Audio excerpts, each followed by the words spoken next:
nagpasabog. Hindi ngayon, samantalang marami sibilyan doon. Hindi nila alam magalis.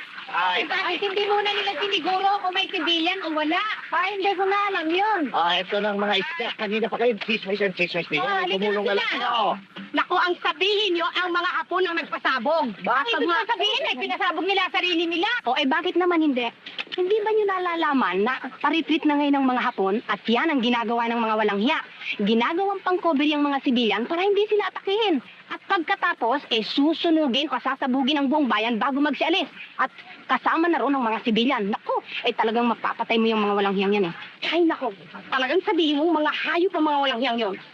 Kaya naman, hindi nyo masisisi si Celso sa kanyang ginagawang pagpatay. Sino-sino ba sa bayan ang may kamag-anak sa Santiago? Sino pa? Si Osang, yung tatlong kapatid niya, nakapag-asawa ng mga taga roon. Namatay na lahat yung tatlo. At ano pa? Hindi nga raw makilala, puro sinugang katawan. Easy ka rin. Lulot lulay.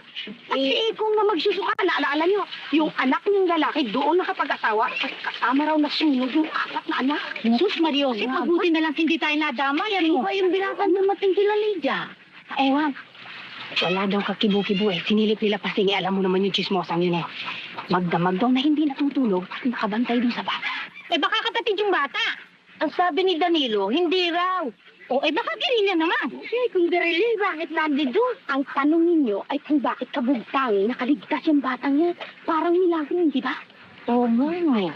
Alam nyo, may duda ako sa taong yan Ang sabihin nyo, baka makapili yan o kaya espiya ng Hapon, hindi ba? Nako, huwag siyang magkakamagang hindi siya makaliligtas sa mga mata natin. Nako, itong mga dalahiran ito. Ano ba naman, maawa naman kayo dyan sa mga islang yan, abay.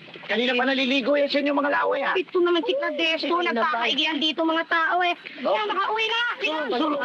Kanina pa umiyak ang mga anak ninyo sa gutom, hindi nyo pinasususo. Sige na. Kumain na Chismis ng chismis. Karami magagawa rin. Chismis ng chismis.